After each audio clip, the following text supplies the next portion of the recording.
Buenas tardes, vamos a comenzar la segunda plática de esta jornada del coloquio de orientación. En esta ocasión viene a platicarnos Guillermo Ruiz sobre teselaciones en el espacio proyectivo. Guillermo Ruiz ahorita es profesor y profesor en es Instituto de Educación Media Superior, que está enmarcado en todo este proyecto que echó a andar el observador de la Universidad de la Ciudad de México y las preparatorias. Entonces viene Guillermo Ruiz, que estudió aquí y ahorita anda en ese proyecto, y pues nos viene a platicar y le damos la bienvenida y bueno, pues, gracias por venir. Gracias, Efraín. Muy bien, ok, entonces empiezo. Este tema de algún modo está relacionado con lo que yo trabajé en la tesis de licenciatura. O sea, cuando Efraín me comentó del coloquio, busqué algún tema, pues sí, no muy, ni muy avanzado, ni muy sencillo, no muy intuitivo. Y entonces, de lo que yo había trabajado en la tesis de licenciatura, escogí este tema. Espero que resulte pues, sencillo, comprensible. Tiene varias imágenes por lo menos. Debería empezar diciendo que en realidad no son teselaciones. El título era como medio engañoso, porque en realidad tenemos más la idea de una teselación, conocemos más las teselaciones, pero esas son más bien para planos, o sea, son bidimensionales. En el caso de espacios de mayores dimensiones, se les llama panales, y entonces, bueno, en realidad el título debería ser panales en el espacio proyectivo. Ok, bueno, ya que estoy hablando de que los panales están relacionados con las teselaciones, que son un tipo de teselaciones, solo que en un espacio de más dimensiones, pues vale la pena tener una idea o recordar qué son las teselaciones. Bueno, pues ya sabemos, es una manera de cubrir el plano con distintas figuras, pueden ser regulares, pueden ser distintas, hay como de varias maneras. En particular se suelen destacar las teselaciones donde las figuras son regulares. Por ejemplo, hay cuadrados o hexágonos, son más o menos conocidas. Y bueno, hasta ahí más o menos se tiene una idea de esa situación. Se puede llevar esta idea a otro tipo de superficies, por ejemplo, en el plano proyectivo. Nada más para hacer como autocontenida la charla, menciono rápidamente qué es el plano proyectivo. Pues ya sabemos, son las líneas que pasan por el origen en un espacio tridimensional, digamos en R3, y al identificar todas estas líneas que pasan por el origen con un punto, por ejemplo, a distancia 1, tendríamos la esfera unitaria. Me puedo quedar con la parte de arriba, puedo proyectar todos esos puntos a la parte de aquí abajo y entonces me quedaría un disco, ¿no? O sea, el plano proyectivo lo puedo pensar como un disco bidimensional con la frontera identificada antipodalmente. Es el único lugar donde no se puede escoger de manera unívoca un representante. Pues bueno, nos quedamos con este punto y el antipodal. Esta idea me va a servir porque es justo aquí donde voy a trabajar en el espacio proyectivo. ¿Cómo sería una teselación en el plano proyectivo? Todavía como preparando el camino para lo que vamos a ver. Bueno, pues básicamente sería igual llenar el plano o el espacio, en este caso el plano proyectivo, por ejemplo, con cuadrados, pero recordando que esto provino de una esfera, que fue el cociente de una esfera, esto daría lugar en realidad a una figura regular en esa esfera. O sea, una teselación aquí provendría de un poliedro acá. Cabe mencionar, se cortó. Cabe mencionar que al proyectar se pierde algo, siempre se pierde información. Por ese lado también las figuras de pronto son un poco confusas, porque si al pasar de R3 a R2 se pierde información, ahora al pasar de R4 a R3 y ese R3 tratar de representarlo en R2, pues se pierde muchísima información. Entonces habrá que hacer un gran ejercicio de imaginación. Por ejemplo, un cubo se puede proyectar de manera que se vea así, como un hexágono. Si nos fijamos desde un vértice, se puede proyectar de esta manera. Si nos fijamos en una arista y la proyectamos desde ahí, o se puede ver de esta manera. Es decir, las figuras que voy a presentar para el espacio proyectivo no son unívocas en el sentido de que se podría ver desde otro punto de vista. Si la proyección la hago desde otro lugar, pues bueno, daría pie a una figura distinta, aunque esencialmente corresponden a la misma situación.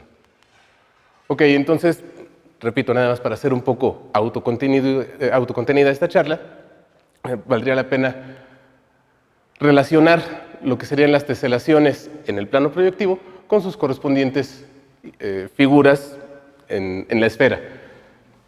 Entonces, lo que había mostrado hace rato, esta serie de cuadrados, provendría de un cubo. Si el cubo lo ponemos en la esfera S2, si lo proyectamos así como lo mencioné hace un momento, obtendríamos esta figura. Repito, tenemos todos los puntos del interior y la frontera está identificada antipodalmente. O sea que esta línea sale aquí, pero continúa de este lado, y en realidad se trata de una sola arista. O sea, aquí, por ejemplo, en esta figura, tendría 4 aristas del cuadrado del centro y 2 aristas. Esta sería una y esta sería otra. O sea, aquí en realidad tengo 3 cuadrados. Estoy teselando el plano proyectivo con 3 cuadrados. ¿De dónde viene esto? Pues del cubo, que sería una manera de teselar la esfera S2. Algo similar sucede con esas otras 3 figuras. Aquí, digamos, por conveniencia, proyecto desde un vértice y queda una figura muy sencilla. Son 4 triángulos que teselan el plano proyectivo. Aquí algo parecido, parece un balón de fútbol, pero en realidad es una proyección del dodecaedro.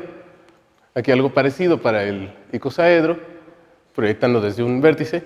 Aquí sucede algo curioso. Como el tetraedro no tiene simetría central, es decir, no tengo 2 vértices en el tetraedro que correspondan a uno mismo al momento de hacer la proyección, entonces aquí en realidad queda como doblemente cubierto el plano proyectivo. O sea, aquí se ve un poco raro, pero saldría por acá, llegaría de este lado y todo eso me forma un triángulo, aunque se empalma con el otro. En estos casos no hay problema porque sí, esas figuras sí cuentan con simetría central, esta es la que no.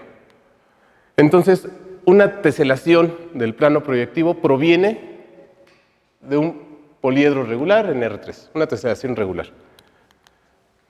Ok, entonces, ahora sí ya entrando en materia, para el espacio proyectivo, pues voy a imaginarme la misma situación, una bola rellena, un disco tridimensional relleno, digamos la naranja con todo y los gajos, y la frontera, es decir, la orilla, es la que va a estar identificada antipodalmente.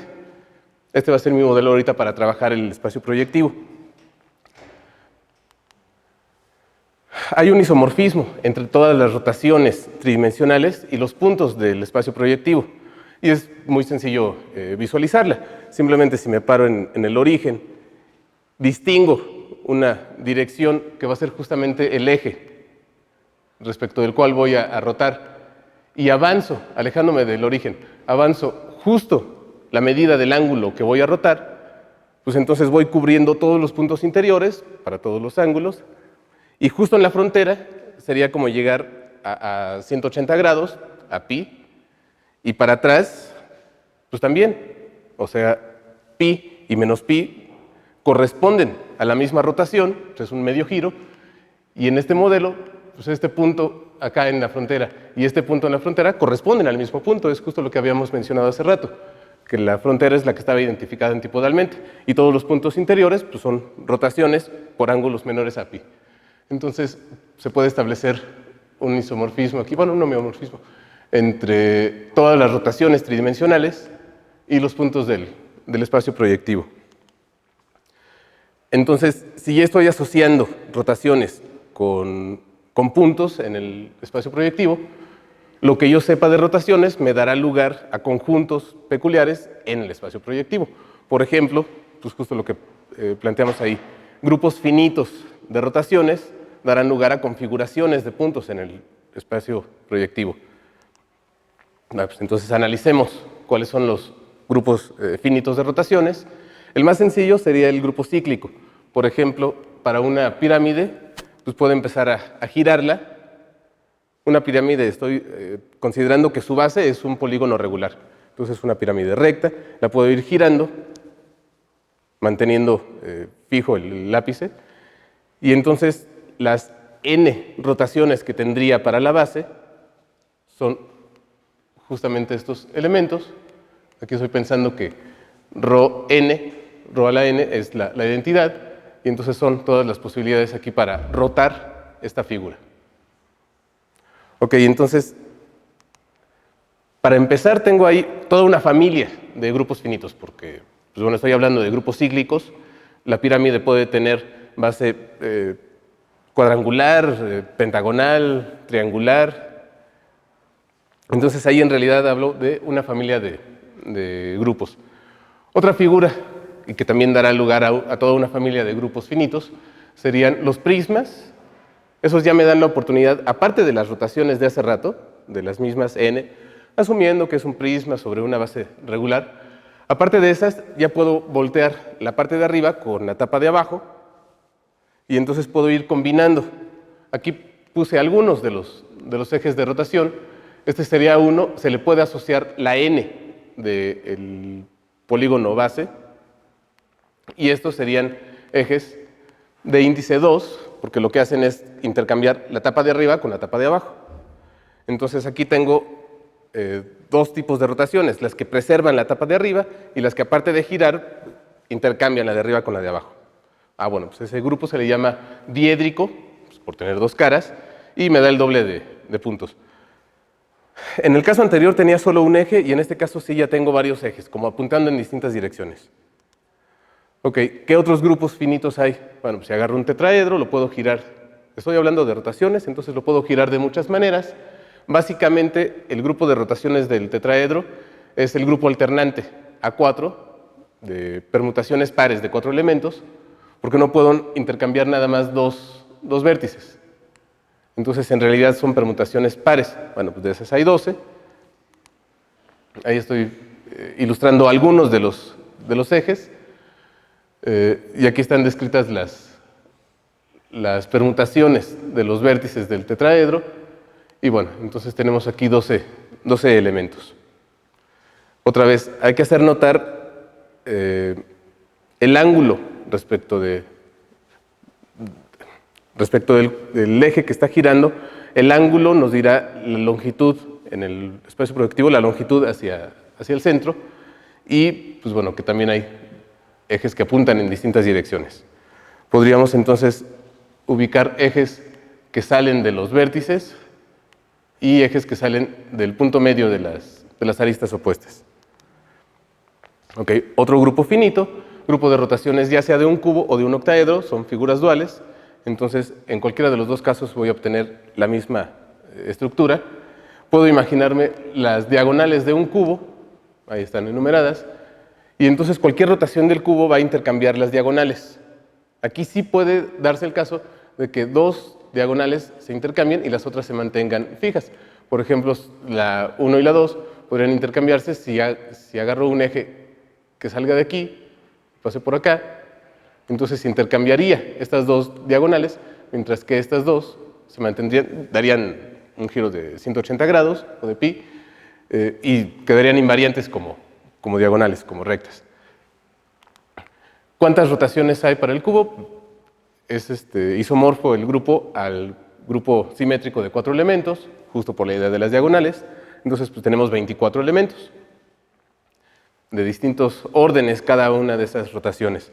Hay rotaciones de 120 grados, digamos, así como estas que planteo aquí, que es cuando el eje sale de los vértices opuestos, de 90 grados o de pi medios, que es cuando el eje sale del centro de las caras.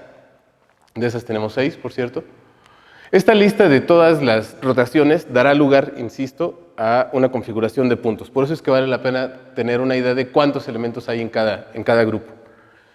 Entonces, hay permutaciones de dos elementos, son entonces rotaciones de orden 2, y bueno, aquí entonces tendríamos 24 elementos, que insisto, es la cardinalidad de S4. Muy bien.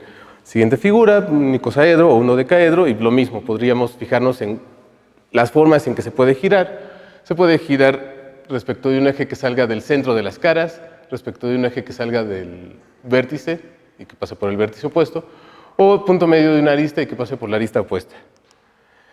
En este caso, una manera de estructurar este grupo es utilizando cubos inscritos en el dodecaedro, y se ve que una rotación lo que hace es intercambiar los cubos, y en ese sentido termina siendo el grupo icosaédrico isomorfo a A5, al grupo alternante de 5 elementos. Esos son los ejes que mencionaba, que puede ser por caras, por vértices, por aristas. Ahí están descritas las rotaciones, o pensándolo en términos de permutaciones, pues todos los elementos de este grupo.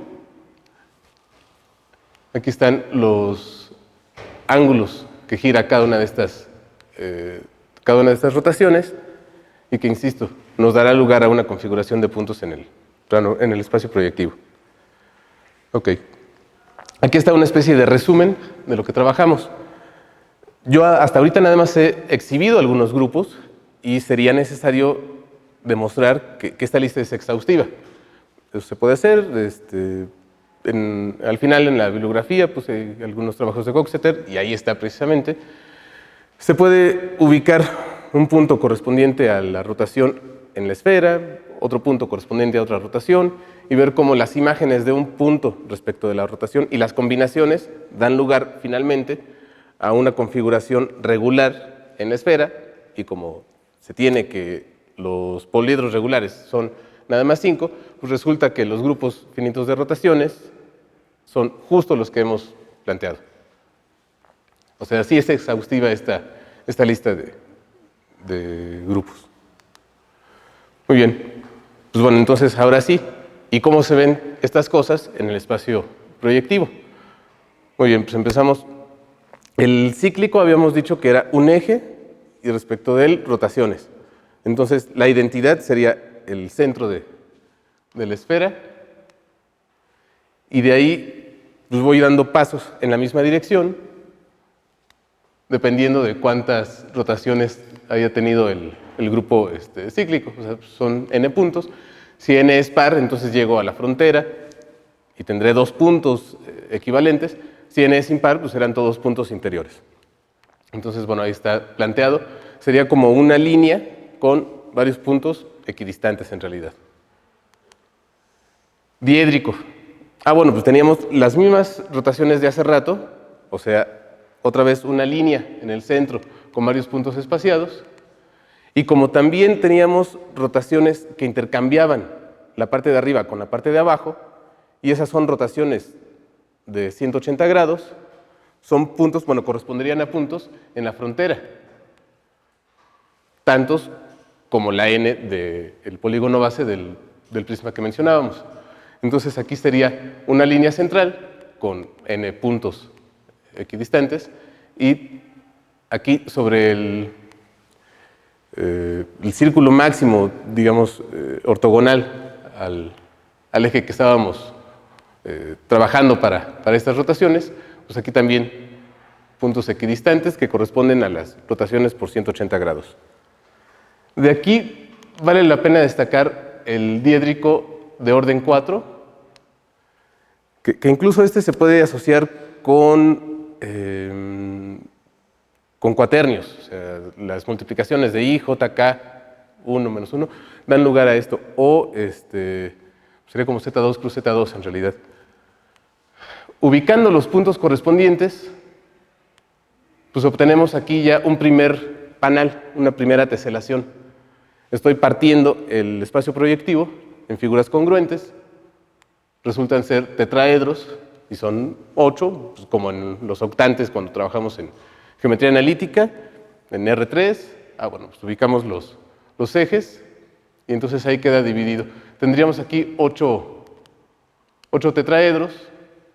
El símbolo de Schläfli para estas figuras es 3,3, que significa tetraedros.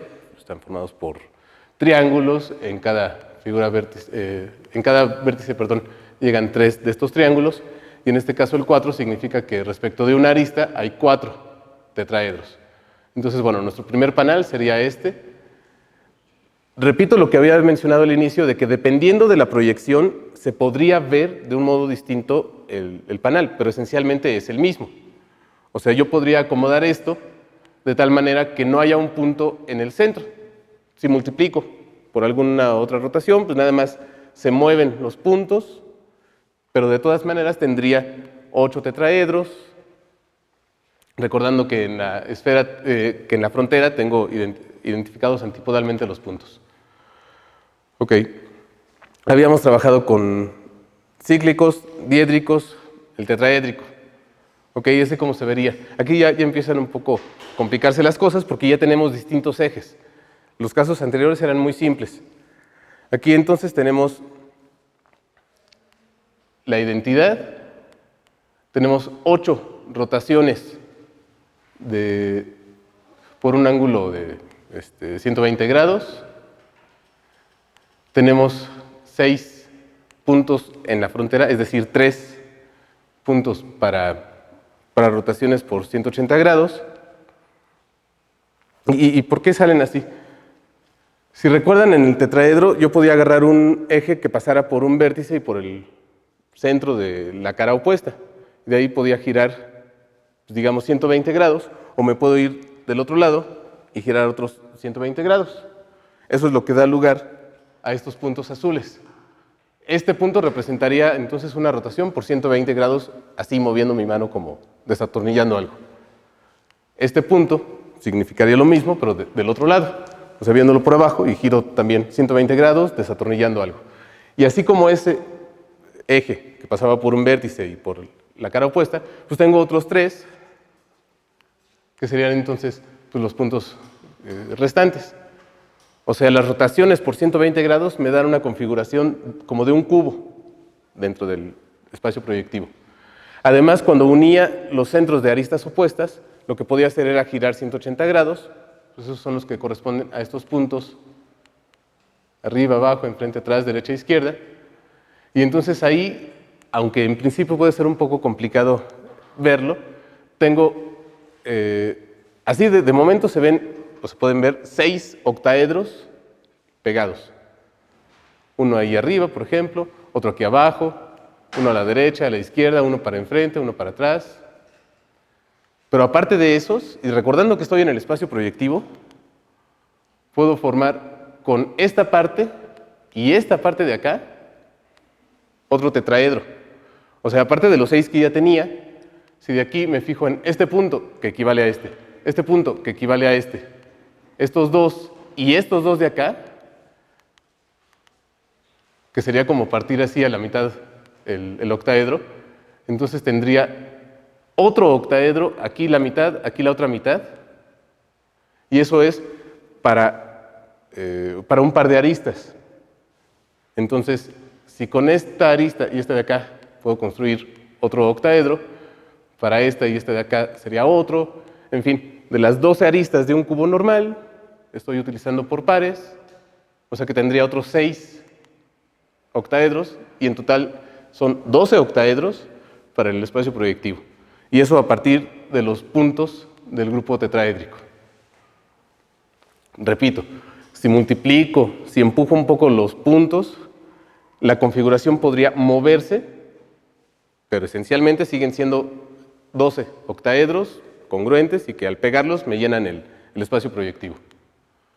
Muy bien, si de aquí me quedo nada más con los puntos azules, bueno, no es un grupo, no tiene la identidad y aún moviéndolo no me da un grupo, bueno, eso es cierto, pero en el grupo tetraédrico resulta que el grupo diédrico de orden 4, o sea, cuando tenía el punto aquí, uno arriba, uno abajo, enfrente, atrás, derecha e izquierda, eso es un grupo normal en el tetraédrico.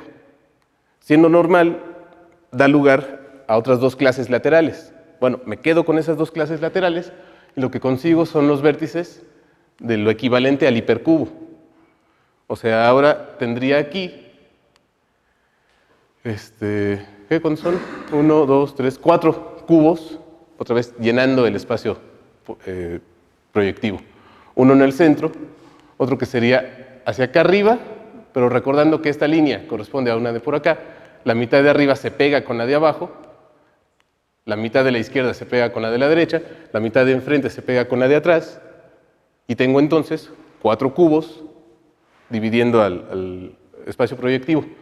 No es un grupo, pero sí proviene del grupo tetraédrico al tomar clases laterales determinadas por el diédrico de orden 4, que es normal en el tetraédrico. Ok, siguiente grupo, y este también empieza a complicarse. Al tener más y más elementos, pues las configuraciones empiezan a complicarse. Respecto del octaédrico, o sea, a ver, tengo otra vez el cubo, o el octaedro. La identidad pues es un punto en el centro. Eso está fácil, ya, no hay bronca. Puedo girar 90 grados respecto de una cara, y eso para cada cara. O sea, tengo 6 puntos a una distancia 90 grados, por decirlo de algún modo. Ok. Aparte de esas, tengo 8 puntos, que era agarrar las esquinas y rotar 120 grados, agarrando esta esquina o la de abajo, así para cada esquina del cubo, pues tendría entonces estos 8 puntos que corresponden a rotaciones de 120 grados, aparte de las que ya tenía aquí. Aparte de esas, rotaciones por 180 grados. Uy, eso ya es mirando de frente el cubo y moviendo la cara cuadrangular así, 180 grados. O sea que de esas tendría, de ese tipo, donde estoy viendo de frente la cara cuadrangular de un cubo, tendría una aquí que corresponde a la de atrás, una arriba que corresponde a la de abajo, una a la izquierda que corresponde a la de la derecha. Ok, porque son rotaciones, repito, de 180 grados.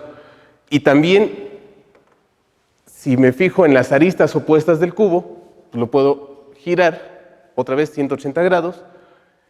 Para esas tengo 6, pues son 12 aristas del cubo y estoy agarrando pares, resultan 6, y eso daría, déjenme recordar,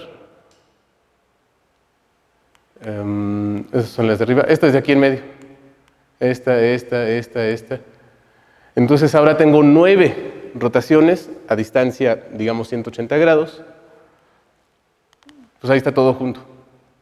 Insisto, es como complicado el imaginarlo así todo, pero bueno, podríamos pensar que es un octaedro dentro de un cubo, dentro de esta figura que es más o menos como un cubito estrellado, más o menos. Un cubo octaedro estrellando los cuadrados. La mala noticia es que después de todo este trabajo resulta que eso no es un panel regular, o sea, al unir los vértices no se obtienen celdas regulares.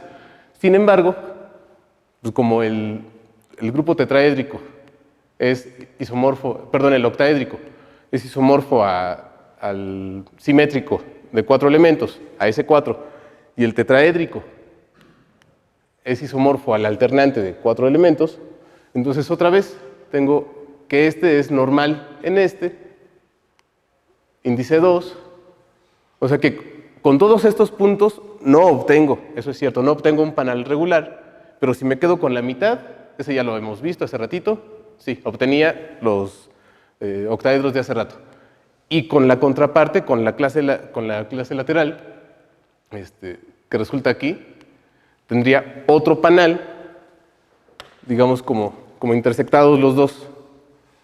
Son 2 paneles entonces inscritos en esta configuración, y ahí sí ya los dos son, de hecho son congruentes, y son paneles regulares, pues justo los que habíamos trabajado hace rato. Muy bien. El grupo más complicado porque tiene un montón de puntos y da lugar a un montón de pedazos, de celdas en realidad. Para el dodecaedro, pensémoslo así, repito las rotaciones que teníamos, agarro una cara, agarro la otra y puedo girar para que el pentágono gire lo menos posible, pues son 360 entre 5, pues ¿son qué? 120, ¿sí? No, 72, perdón, 72 grados. Esas son como las más cercanas, las rotaciones más cercanas.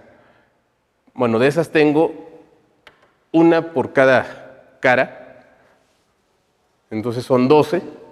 Si uno esos 12, lo que obtenemos es un icosaedro. Bueno, hasta ahí todavía más o menos va bien el asunto.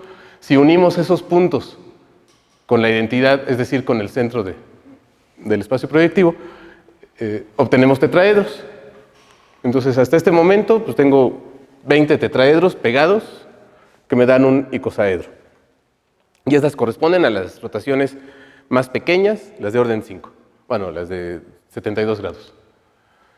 Después, hay rotaciones, fijándome en vértices opuestos, rotaciones que giran una arista del dodecaedro, una arista en otra, y esas son de 120 grados.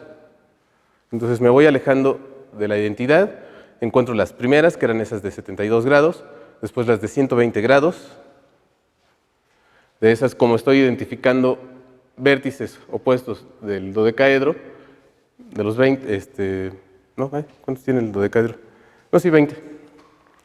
Obtendría entonces 20 tetraedros más. Este punto correspondería a una de estas rotaciones que mencioné, este punto también, este también. Del otro lado tendría otras rotaciones. Entonces, a los 20 tetraedros que ya tenía hace rato, pues les añadimos estos, por las rotaciones de 120 grados.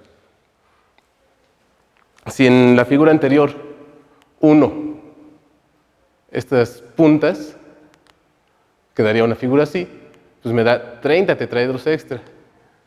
Justamente uno por cada una de estas líneas, pues son 30, entonces ahí está la siguiente figura. Hasta ahorita llevo solo dos tipos de rotaciones. Bueno, aparte de la identidad, solo dos tipos de rotaciones.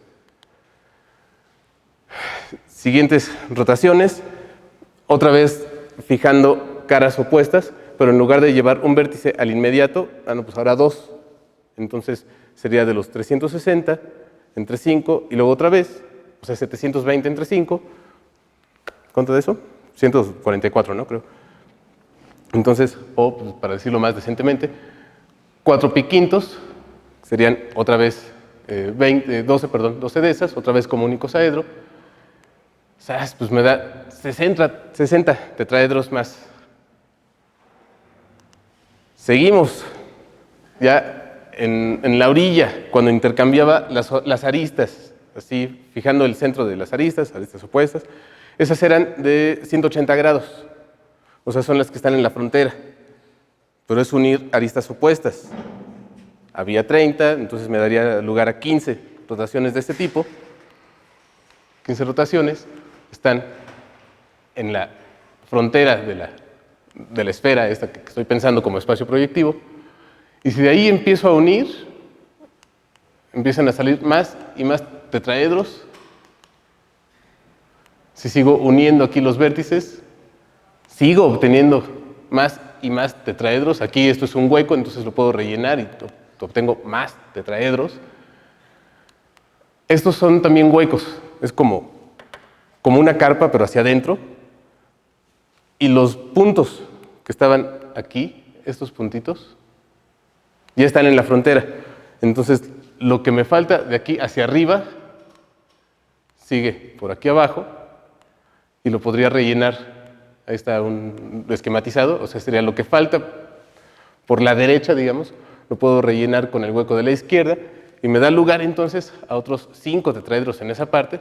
O sea, para hacer el cuento corto, terminan siendo 300 tetraedros. Tetraedros regulares, todos congruentes. Entonces ahora, a partir del grupo de rotaciones de un dodecaedro, partimos el espacio proyectivo en 300 pedacitos, 300 tetraedros, todos congruentes. Ok, pues malas noticias. Hay 6 politopos. 6 politopos regulares en R4.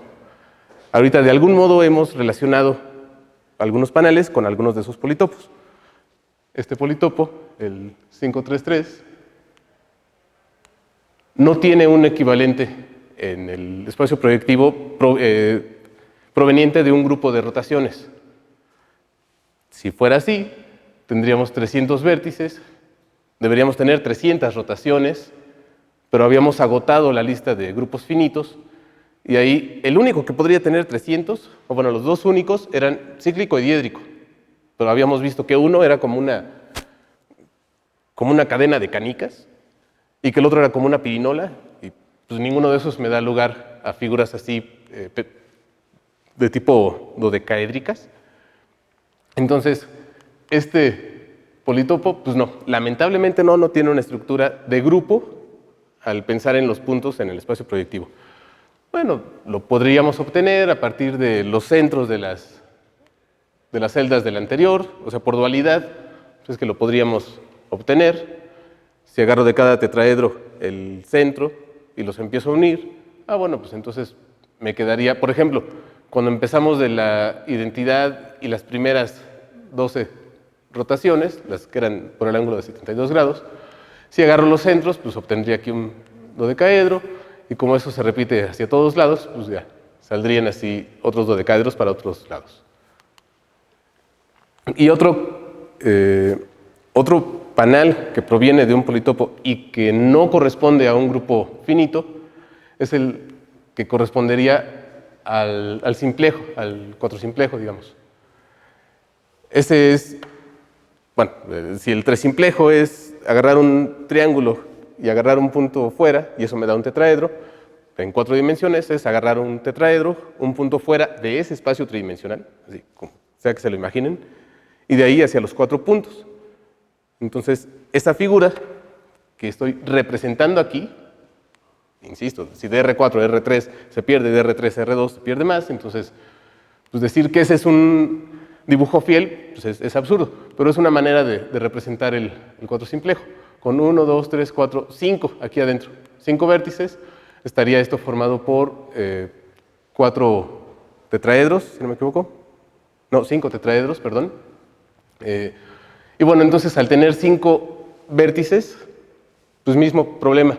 Debería corresponder a un grupo que tenga 5 elementos, pero eso nada más es posible para el cíclico, y el cíclico acabamos de decir que es como una cadena de canicas, pues entonces este tampoco tiene estructura de grupo, aunque bueno, en el monstruo que vimos hace rato, el que estaba formado por 300 tetraedros, se pueden ir escogiendo vértices y se pueden encontrar inscritos otros de estos panales. Entonces, bueno, ahí podríamos encontrar este. Pues ahí está como el resumen. Este que era el del simplejo, pues no tiene grupo finito.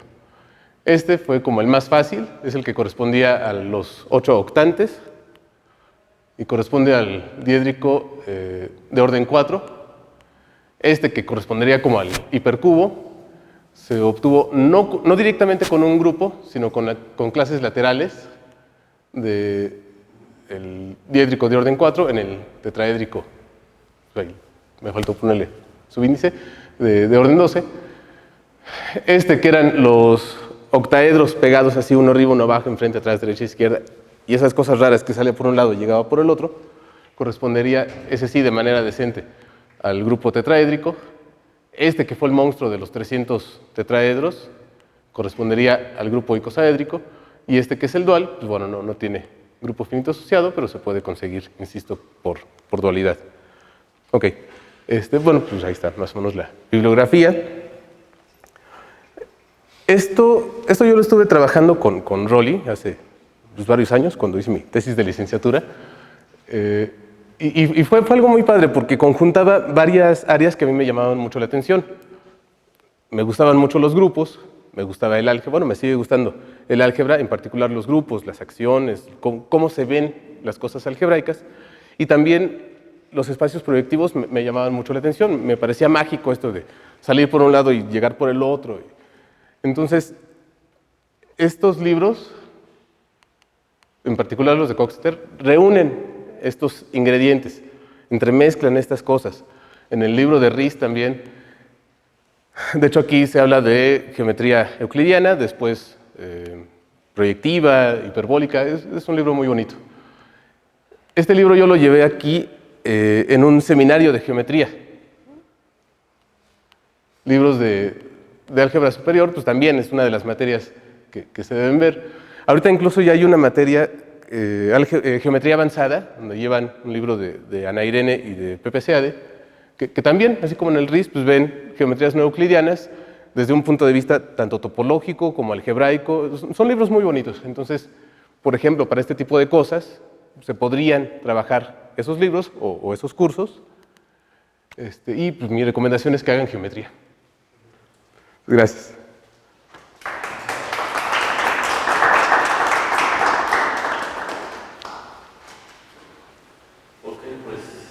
¿alguien tiene alguna pregunta?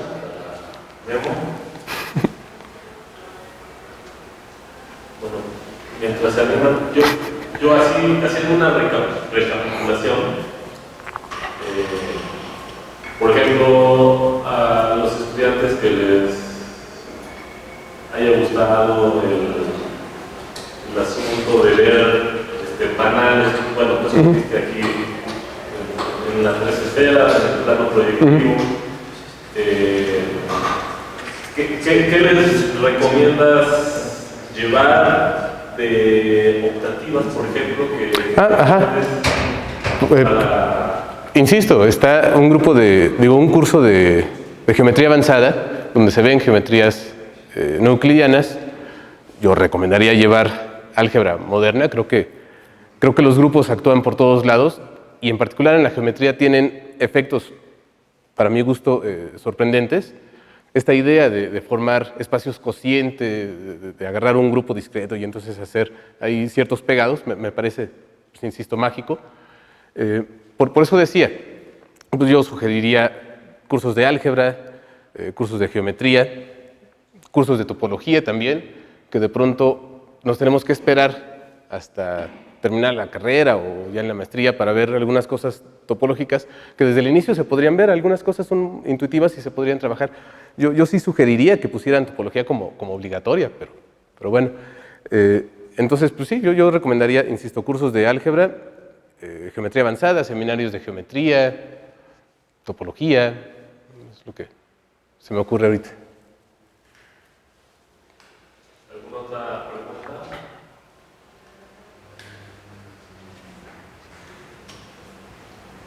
Bueno, si me pregunta,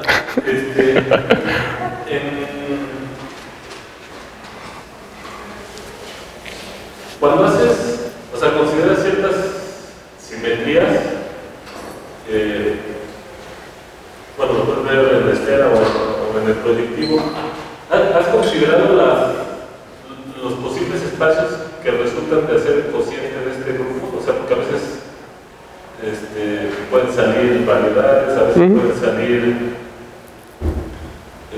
con singularidades. ¿No se has considerado algo así? No, en realidad, digamos, todavía no, aunque pues sí saldrían cosas increíbles. Pues es que habría que definir como en qué espacio estás trabajando para empezar. O sea, por ejemplo, la esfera S2 y pensar en el cíclico. Bueno, pues ahí no está tan complicado, nos agarramos una región fundamental que sería como rebanar una naranja, te comes lo de adentro y te quedas con la cáscara, y esa ya pegarla, pues tendría forma como de un balón de fútbol americano. Y bueno, eso sí ya tendría distinto orden conforme al orden del grupo cíclico que hubieras considerado. Si no me equivoco, son los rifolios. Y bueno, pues ahí, por ejemplo, pues eso sí ya está más o menos estudiado. Y no es tan complicado de visualizar. Ya para el diédrico, pues sería entonces agarrar la mitad. Y vaya, hay algunos que sí se han trabajado y no es tan complicado imaginarlos. Pero pues sí dependería del espacio en el que estés. Y y también del grupo. Yo ahorita agarré como ejemplo pues los más sencillos. Ya para los otros, pues sí sería pues ¿cómo dices? Daría lugar básicamente a tres variedades. Si hablamos de la esfera rellena, pues sí, entonces así como una tres variedad, cosas medio extrañas. Pues incluso la esfera esta de Poincaré, que es pues agarrar el dodecaedro, girar un poco y pegar con el detrás, que resultaba ser como el contraejemplo para su conjetura, no en términos homotópicos, sino en términos de grupos de homología. Pues eso ya es una figura pues, lo suficientemente extraña para imaginar, y que provendría de una de estas figuritas, mediante un giro así como muy inocente, y pues da lugar a esta esfera mística, digamos. Entonces digo, sí, también daría para estudiar un montón. Gracias. No, por nada. ¿Alguna pregunta?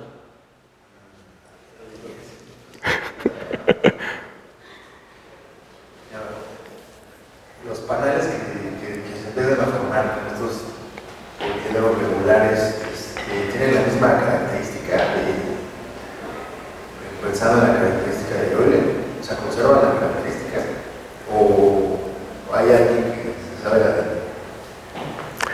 Buena pregunta. Sí, no, la verdad no sé.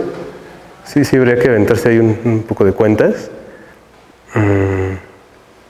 Sí, no sé. O sea, empiezan a salir como, ya ves que en varias empezaron a salir tetraedro, o sea, empezaron a salir y empezaron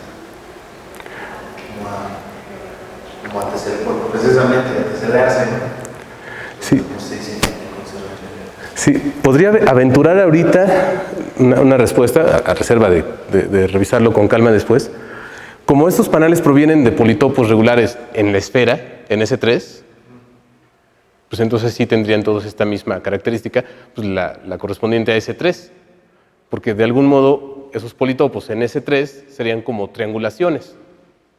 Entonces el triangular, la esfera tetradimensional S3, pues ya después al proyectar, yo considero, insisto, habría que hacer bien las cuentas, pensarle un ratito, pero yo me atrevo a pensar que sí conservarían todos la misma característica de Euler, insisto, proveniendo de figuras regulares en S3. Es lo que se me ocurre. Entonces eso los podemos cubrir con tetraedros, ¿no?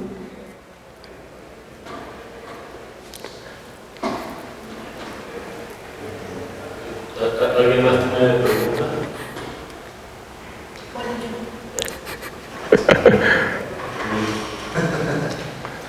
Bueno, mientras exponías y nos platicabas que vértice, el equivalente al de abajo, algunas cosas sí eran obvias, intuitivas, algunas otras, ya que lo mencionabas, así me lo parecía. Me parece que obviamente tiene cierta intuición espacial, ¿no? Mi pregunta es, igual tú como profesor, ¿no? ¿Esta intuición espacial sería un prerequisito para estudiar o la intuición espacial se va adquiriendo con pues los cursos de geometría? Yo creo que mitad y mitad. O sea, estoy convencido de que la imaginación espacial es una habilidad que se va desarrollando, eso sí.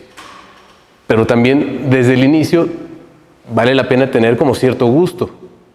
Entonces, si ya desde el inicio tienes cierto gusto por la geometría y por imaginar algunas figuras, es más fácil que sobre la marcha vayas entonces desarrollando esta capacidad.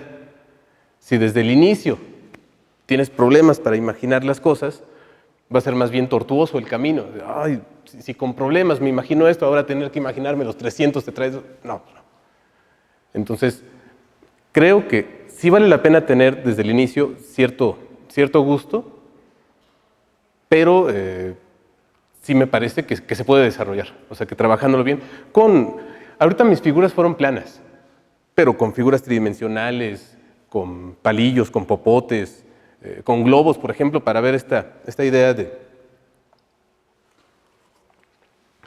que si agarro un punto extra, imaginando aquí que estoy agarrando ligas y lo estiro y lo suelto, entonces viene para acá, y con esa idea de haber agarrado un punto fuera de mi espacio y que se me proyecte, construir una figura tridimensional donde uno se pueda hacer una idea de las figuras de 4 dimensiones o de estas configuraciones, creo que todo eso puede ayudar, y entonces creo que sí se puede desarrollar esta imaginación espacial. Insisto, si desde el inicio también se tiene como una buena predisposición. Entonces, creo convencido que en la preparatoria se podrían desarrollar algunas de estas figuras, no todas, pero sí algunas, a partir de estos modelos como tridimensionales. Poner a los chavos a jugar, imaginar entonces, si agarro 6 cuadrados, los pongo en una especie de cruz, recorto, doblo y formo un cubo, pues entonces algo parecido podría intentar con, que son 8 cubos, haciendo una especie de cruz así tridimensional, y entonces mediante una cierta analogía, doblar esos 8 cubos, pegarlos y obtener el hipercubo. Creo que sí se puede, insisto, desarrollar esa imaginación espacial.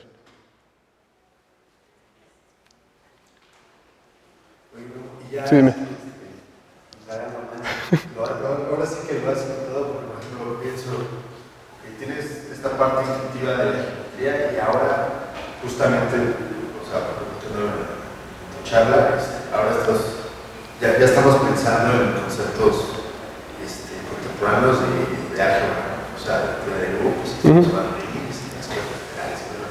esa parte también la has podido como incrustar, o por ejemplo, la has intentado meter en el bachillerato. Uy, sí, bueno, la noción de grupo sí. Me parece, al menos los grupos cíclicos, me parece que son muy fáciles de trabajar. Simplemente, a ver, pues vamos a ver el reloj y entonces después de las 12, ya no decimos las 13, o no siempre, decimos la 1, pues sí, pues es equivalente. Las congruencias, pues cíclico, y entonces después de dar una vuelta de 360 grados llego al mismo lugar en el que estaba. La idea de grupo, sí. Ya de ahí, utilizar fuertemente la teoría de grupos como para estas figuras, ahí sí no, reconozco que no. En algún curso sí hablé de un curso optativo con los chavos, se llama Temas Selectos de Matemáticas, sí hablé de espacios cociente a partir del plano, y más o menos esta idea que planteaba hace rato. Si mi grupo es rotar respecto del origen, y es, por ejemplo, un giro de 90 grados, bueno, pues entonces nada más con el primer cuadrante ya obtendría todo el plano. ¿Sale, chavos? No, pues sí, suena viable. Ok, si quieres hasta con papel, entonces lo pintamos, lo recorto, eso es lo que necesito. Pero corresponde a de acá, entonces podría pegarlos, pum, un conito de papel. Entonces, como un primer acercamiento a espacios cociente, ¿sí?, proviniendo de un grupo cíclico. O ya metiendo ahí algunos comerciales para topología, pues ahora grupo de Z cruz Z, digamos, traslaciones y algo parecido. Pues entonces con mi cuadrado de papel, esta arista corresponde con de acá, voy pegando, obtengo un cilindro, mi papel ya no me da para pegarlo bien, pero si pudiera pegarlo, entonces obtendría una llanta. Pues a los matemáticos nos gusta llamarle toro, pero pues es básicamente lo mismo, no se preocupen. Y tengo entonces otro espacio donde puedo trabajar, diciéndole a los chavos. Entonces, lo que tú trabajabas en el plano, que si las cónicas, las rectas, pues lo podríamos trabajar aquí. Entonces, algunas nociones sí, por eso es que decía que me parece que la materia de topología sí se podría ir introduciendo desde el inicio, porque algunas cosas no requieren esperarnos a la mitad de la carrera para comprenderlas. Algunas son muy intuitivas, entonces sí se podrían trabajar. Algunas, ¿no? Digo, ya la botella de Klein y todo, pues sí requiere un gran esfuerzo de imaginación, pero pues algunas cosas sencillas, ¿por qué no? Como una especie de introducción a la topología. Sí. Una buena sugerencia. Sí, no, bueno, a mí me gusta, y justo esto, cuando los chavos están dispuestos a escucharte y están dispuestos a imaginarse las cosas, pues es que miel sobre hojuelas, ahí todo bello. Ok. ¿Alguna otra pregunta? Bueno, si nadie tiene preguntas, yo quisiera hacer una observación ahí de esto que dice Memo, que es importante seguir trabajando la intuición. También es importante trabajar la intuición de lo que se puede ver, porque, por ejemplo, a lo mejor si quisieras hacer la misma discusión, pero en la esfera de dimensión que sigue, en la esfera de dimensión 4 o de dimensión 5, pues ya va a estar muy difícil, y entonces vale la pena que hay que decir que hay que trabajar la intuición donde se puede, sí. Y son pocos, o sea, realmente hay pocos lugares donde se puede trabajar la intuición, y el que nos platica Memo es uno de ellos, es como un gimnasio ahí para trabajar la intuición, y lamentablemente luego las matemáticas se complican demasiado, incluso hay cosas de dimensión infinita, y entonces, pues sí, ahí ya, no sé, me imagino que son los meros másters, a lo mejor luego tienen alguna intuición por ahí, y bueno, pues sí, veo que está muy bien esto que dice Memo de fomentar donde se pueda. trabajar la intuición, y a lo mejor aunque ya no se pueda ver, porque a mí también me ha tocado que luego muchos estudiantes se rehusan a las dimensiones más allá de la tercera. Pues decirles que ya se tienen que poner un poco más laxos y nos pueden ver, pero pues ahí están. Bueno, esa era como la observación del Isidro. No, claro. De hecho, pues yo espero que no haya quedado como muy bajo el nivel de la charla, en que fue muy intuitivo. Prácticamente no puse cuentas o la parte formal, la parte dura sí, no, prácticamente no la planteé, porque ahorita la idea era como hacer un comercial de este tipo de figuras, de este tipo de situaciones, y entonces ya para entrarle duro, pues los cursos que mencionábamos hace rato. Y entonces, aquí, como dices, todavía se puede conectar la parte dura, así, bueno, pues vamos a hacer las cuentas con la intuición y el imaginarnos las figuritas. Pero entonces, agarrando cierta práctica sobre esas cuentas, sobre ese manejo, aquí Coxeter, en uno de los artículos donde desarrolla esto, lo hace todo a partir de permutaciones. Otra manera de acercarnos es mediante cuaternios. Y entonces, bueno, ya haciendo bien las cuentas, ya se puede ver que en verdad son panales regulares, es decir, que la distancia entre dos vértices, es algo que yo no planteé, que la distancia entre dos vértices sí es la misma para ciertos vértices, o sea, que en realidad son regulares, que sí estaríamos hablando de un espacio elíptico más que proyectivo. Y entonces, si es necesario hacer esas cuentas, esto serviría, como lo dices perfectamente, como un puente para agarrar cierta práctica y ya entonces pues, dar el paso siguiente y sentirse cómodos al trabajar ya de manera abstracta, aunque no se puedan ver todas las figuras. Las que se puedan, pues hay que aprovecharlo y hay que desarrollar esa intuición. Gracias. No, al contrario, gracias. Gracias a ustedes. ¿Alguien más? Entonces, le agradecemos a Memo que vino aquí a platicarnos. Muchas gracias.